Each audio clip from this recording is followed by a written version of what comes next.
आज का हमारा टॉपिक है 4 डिफरेंट स्पीसीज कंसेप्ट। ये जो टॉपिक है वो मैंने mainly ecology and evolution unit से लिया है। कोई भी ऐसा एग्जाम हो जिसमें कि इकोलॉजी एंड इवोल्यूशन पूछा जाता हो, जैसे कि हो गया that is your CSI net, BARC, GATE, उन सारे एग्जाम्स के लिए पर्टिकुलर टॉपिक इंपॉर्टेंट रहेगा, क्योंकि ये टॉपिक मेनली स्पीसीज के कंसेप्ट के बारे में बताता है कि कितने टाइप के कंसेप्ट मेनली वैलिड वैलिडेशन उनको दिया गया, कितने टाइप के कंसेप्ट को कंसिडरेशन दिया जाता है for defining any kind of species. तो सबसे पहले मैं आपको बताना चाहूंगी, ऑल्दो ये वीडियो में मैं 4 टाइप ऑफ स्पीसीज के बारे में बात करने वाली हूँ, लेकिन अभी तक टोटल 20 स्पीसीज कंसेप्ट को डिफाइन किया जा चुका है, डायरेक्टली इनडायरेक्टली, छोटे मोटे तरीके से, कुछ मेगा ड्रॉबैक के साथ, कुछ एडवांटेज के साथ, इस तरीके से करके total more than 20 species concept को डिफाइन किया जा चुका है। लेकिन सभी स्पीसीज कंसेप्ट के एडवांटेज एंड डिसएडवांटेज होते हैं, ठीक है। तो इस पर्टिकुलर वीडियो में हम देखेंगे कि स्पीसीज क्या होती है। तो सबसे पहले आज के टाइम में जब जिस स्पीसीज कंसेप्ट को हम लेकर चलते हैं, जब भी कोई स्पीसीज कहता है तो उसके दिमाग में किसकी बात आती है वो मैं आपको पहले बता देती हूँ। तो स्पीसीज हम ऐसा मानते हैं कि एक ग्रुप ऑफ पॉपुलेशन, यानी पॉपुलेशन का पूरा ग्रुप है जहाँ पे एक इंडिविजुअल्स सेम स्पीसीज से बिलोंग करके रहते हैं और आपस में इंटरब्रीड करते हैं। तो एक ऐसा पॉपुलेशन जिसमें ग्रुप ऑफ इंडिविजुअल मिलके आपस में इंटरब्रीड करते हैं और फर्टाइल ऑफस्प्रिंग को जन्म देते हैं, उसे हम कहते हैं they are belonging from the same species और रिलेटेड स्पीसीज। ये हो गया एक नॉर्मल कंसेप्ट, जो कभी भी स्पीसीज की बात आती है तो हम यही कंसेप्ट इस्तेमाल करते हैं। समहाउ ये कंसेप्ट जो है इसको एक नाम दिया गया जिसके बारे में हम बात करेंगे।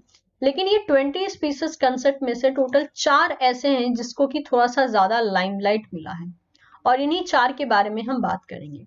ये 4 हैं, that is biological species concept, phylogenetic species concept, evolutionary species concept and ecological species concept. आज का जो हमारा टॉपिक होगा वो होगा ये। आने वाले वीडियो में मैं बाकी तीनों को भी डिफाइन करूंगी 1 बाय 1 करके। तो पहला आज का हमारा टॉपिक होगा what is biological species concept. तो जैसे कि अभी मैंने बताया आपको कि ग्रुप ऑफ इंडिविजुअल जो एक ही जगह में रह रहे हो और आपस में ब्रीड कर रहे हो to produce the fertile offspring, उससे हम कहते हैं स्पीसीज। एक्चुअल में यही डेफिनेशन बायोलॉजिकल स्पीसीज से लिया गया है, जिसको कि आप कह सकते हो कि जब भी स्पीसीज की बात आती हो हम इसी कंसेप्ट को बोलते हैं, इसी डेफिनेशन को बोलते हैं।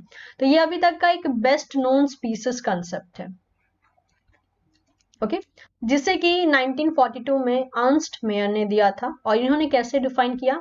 Who defines species as a group of population that can actually or potentially exchange gene with one another and that are reproductively isolated from other such groups।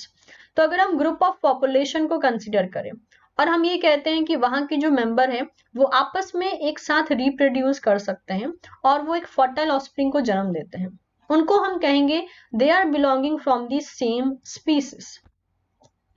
ये डेफिनेशन दिया था according to the species, that is biological species concept. और ये जो population होगी जो आपस में ब्रीड कर रही है वो बाकी पॉपुलेशन से अलग रहेगी, जो कि डिफरेंट स्पीसीज कहलाएंगे, ठीक है। जैसे मान लीजिए ये एक एरिया है, ये स्पीसीज 1 है, और ये एक एरिया जिसको कि हमने स्पीसीज 2 डिक्लेयर कर दिया, ये इस पॉपुलेशन से बिलोंग नहीं करता, तो बोला ये जाएगा कि ये आपस में इंटरब्रीड नहीं कर सकते because they are not the same species.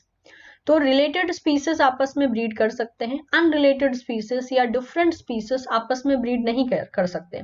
ये कहना था बायोलॉजिकल स्पीसीज कंसेप्ट का। इनफैक्ट ये कंसेप्ट हमें बहुत हेल्प करता है, क्योंकि जब भी बात आती है मॉर्फोलॉजिकली सिमिलर स्पीसीज को डिफाइन करने की, मॉर्फोलॉजिकली सिमिलर मतलब ऐसे स्पीसीज जो कि देखने में एक जैसे लग रहे हैं लेकिन अलग अलग एरिया में है और रिप्रोडक्टिवली आइसोलेटेड है। What is the meaning of reproductively isolated? Reproductively isolated होने का मतलब है वो आपस में कभी ब्रीड नहीं करेंगे, मतलब they will not reproduce with each other। Example को लेके थोड़ा समझने की कोशिश करते हैं। आपके सामने मैंने 2 फ्रॉग को रखा है, एक का नाम है नॉर्दर्न लेपर्ड फ्रॉग एंड दूसरा है southern leopard frog. Both are different species, ठीक है। यहाँ पे आप नाम देख सकते हैं तो समझ में आएगा, बोथ आर डिफरेंट स्पीसीज। तो ये कभी भी एक दूसरे के साथ रिप्रोडक्शन नहीं करेंगे, लेकिन अगर इनको ध्यान से आप देखें तो ये देखने में तो एक जैसे ही हैं, अगर इन दोनों को एक जगह पे रख दिया जाए तो आप तो शायद कंफ्यूज हो जाओगे और बोलोगे कि शायद ये सेम स्पीसीज से बिलोंग करते हैं, because they are having the same morphological character. लेकिन एक्चुअल में ऐसा नहीं है, they are belonging from the different species. तो वो रिप्रोडक्टिवली आइसोलेटेड स्पीसीज हैं और वो आपस में ब्रीड नहीं कर सकते हैं। और मॉर्फोलॉजी सिमिलर होने के बावजूद हम बायोलॉजिकल स्पीसीज कंसेप्ट को लेकर इन दोनों को हमने क्या कर दिया, डिस्टिंग्विश कर दिया और कह दिया कि भाई ये जो है कोई और स्पीसीज है और ये कोई और स्पीसीज है। ये एक एडवांटेज हमें मिलता है जब हम बायोलॉजिकल स्पीसीज कंसेप्ट को डील करते हैं। तो कुछ एक आध एक्सेप्शन है, जैसे कि डिफरेंट स्पीसीज को, पहली बात तो ये वो आपस में ब्रीड नहीं करेंगे, पहला, ठीक है। बट देर इज एक्सेप्शन कि मान लो उनको ब्रीड करने का मौका मिल गया, उन्होंने ब्रीडिंग कर, मतलब कि ब्रीड कर भी लिया, मतलब आपस में रिप्रोड्यूस कर भी लिया, तो there is a highest chances कि उनसे होने वाला जो ऑस्प्रिंग होगा वो स्टराइल होगा, मतलब वो फर्टाइल नहीं होगा, वो अपनी प्रोजेनी नहीं प्रोड्यूस कर पाएगा। तो ऐसा देखा जाता है, इसको एक्सेप्शनल केस के फॉर्म में हम डील करते हैं कि अगर इन केस कोई डिफरेंट स्पीसीज आपस में रिप्रोड्यूस भी कर लिए तो भी उनका जो ऑस्प्रिंग होगा वो फर्टाइल कंसीडर नहीं किया जाएगा। तो इतना कुछ, मतलब इतने अच्छे से एक्सप्लेन करने के बावजूद बायोलॉजिकल स्पीसीज कंसेप्ट का यहाँ पे दैट इज 3 डिसएडवांटेज भी चला आया, ठीक है, जिसे अभी तक जो है हम डील करते हैं। पहला डिसएडवांटेज क्या था कि स्पीसीज का, मतलब स्पीसिएशन का जो इवेंट था कि अलग अलग स्पीसीज कैसे बन गए। जैसे कि अगर आप देखोगे तो यहाँ पे दोनों देखने में एक जैसे हैं, लेकिन अभी भी इस चीज की अवेलेबिलिटी नहीं है कि एक्चुअल में इनके पीछे ऐसा क्या मैकेनिज्म था कि सिमिलर होने के बावजूद ये अलग अलग एरिया में पाए जाते हैं और रिप्रोडक्टिवली आइसोलेटेड है। यानी मैकेनिज्म क्या था, किसने काम किया, कौन से फोर्स ने इनके पीछे काम किया। सो the first, it has been noted that for many species with widely separated range, we have no idea if the reproductive isolation is by the distance only or whether there is some species isolating mechanism। यानी हमारे पास कोई clue नहीं है, make sure ये सभी के लिए नहीं है, मैनी बोला है, नॉट ऑल बोला है, ठीक है, नॉट ऑल नहीं है यहाँ पे, मैनी बोला है, यानी काफी स्पीसीज के लिए, लेकिन सभी स्पीसीज के लिए ऐसा नहीं है। तो बोला ये गया कि काफी ऐसे स्पीसीज हैं जिनका आज के टाइम में रिप्रोडक्टिव आइसोलेशन हो गया। रिप्रोडक्टिव आइसोलेशन का मतलब होता है एक ढंग से उनको अलग कर देना या उनका अलग हो जाना, और इस ढंग से अलग हो जाना कि कभी भी वो आपस में रिप्रोड्यूस नहीं कर सकते हैं। तो इसके पीछे का मैकेनिज्म पता नहीं है, इसके पीछे का मैकेनिज्म क्या डिस्टेंस है या कोई और ऐसा फैक्टर है जिसने उनको रिप्रोडक्टिवली आइसोलेट करवा दिया, इसका कुछ भी आइडिया नहीं लग पाता है from biological species concept. Yani somehow the mechanism behind this reproductive isolation is not known. That is the first disadvantage of biological species concept. Second disadvantage क्या लिया गया, second disadvantage mainly plants में देखा गया। plants में क्या होता है, देखा यह गया कि प्लांट्स में डिफरेंट स्पीसीज को लेकर, मान लीजिए स्पीसीज 1 एंड स्पीसीज 2, इन दोनों को जब ब्रीड करवाया गया तो एक और यहाँ पे दैट इज प्रोजेनी आई जो कि वायबल थी, मतलब विच कैन रिप्रोड्यूस। तो यहां तो मिसलीड कर गया ये डेफिनेशन। अभी हमने कहा कि अगर उनका, पहली बात तो ये उनके बीच में रिप्रोडक्शन नहीं होगा डिफरेंट स्पीसीज के बीच में, ये डिफरेंट स्पीसीज है, ये भी डिफरेंट स्पीसीज है।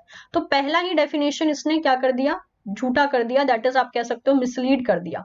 इन्होंने रिप्रोडक्शन भी किया और दूसरी बात ये कि प्रोजेनी जब प्रोड्यूस हुई तो वो वायबल भी थी, यानी फर्टाइल भी थी, और अभी मैंने बताया कि फर्टाइल नहीं होंगे। तो प्लांट के स्पीसीज में, कुछ प्लांट स्पीसीज में ये वाला केस देखा गया। The hybrid often form when the parent from the two different species are crossed with each other and the resultant viable progeny develop। और वाइबल प्रोजेनी भी मिल रहा है, मतलब ये आगे चल के किसी और के साथ भी रिप्रोड्यूस कर सकता है। तो यहाँ पे ये जो डेफिनेशन था हमारा बायोलॉजिकल स्पीसीज कंसेप्ट का, वो थोड़ा मिसलीड कर गया। और ये अभी भी देखा जाता है, मेनली जब प्लॉइडी कंडीशन हमें प्लांट में देखने को मिलता है तो वहां पे वायबल ऑफस्प्रिंग्स देखने को मिलते हैं। तो समहाउ वो क्वेश्चन का अभी तक आंसर नहीं मिला है कि ये कैसे होता है। अगर हम इसको स्पीसीज कंसेप्ट के अकॉर्डिंग डिफाइन करते हैं तो ये तो रूल फॉलो ही नहीं कर रहा है बायोलॉजिकल स्पीसीज कंसेप्ट का, तो ये अभी तक अनडिफाइन है और हम कहते हैं ये मिसलीड करता है डेफिनेशन को, ठीक है। ये था सेकंड डिसएडवांटेज। थर्ड क्या था कि biological species concept, it is not applicable for asexually reproducing species. Sexually reproducing species के लिए तो बायोलॉजिकल कंसेप्ट अप्लाई होगा कि इंटरब्रीड कर लेंगे, ये कर लेंगे, वो कर लेंगे, लेकिन एसेक्सुअली रिप्रोड्यूसिंग स्पीसीज के लिए बायोलॉजिकल स्पीसीज कंसेप्ट एप्लीकेबल ही नहीं हुआ।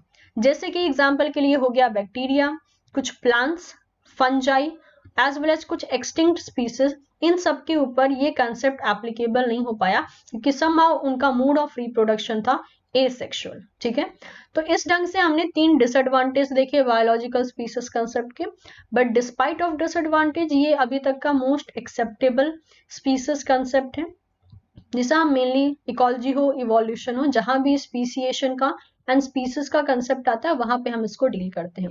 अगले वीडियो में हम बात करेंगे what is phylogenetic species concept. Video पसंद आया हो तो इसे लाइक जरूर करें, आप इसे अपने दोस्तों के साथ भी शेयर कर सकते हैं, and don't forget to subscribe teaching Pathshala for getting the more different videos regarding the different examinations. Thank you so much everyone and keep learning.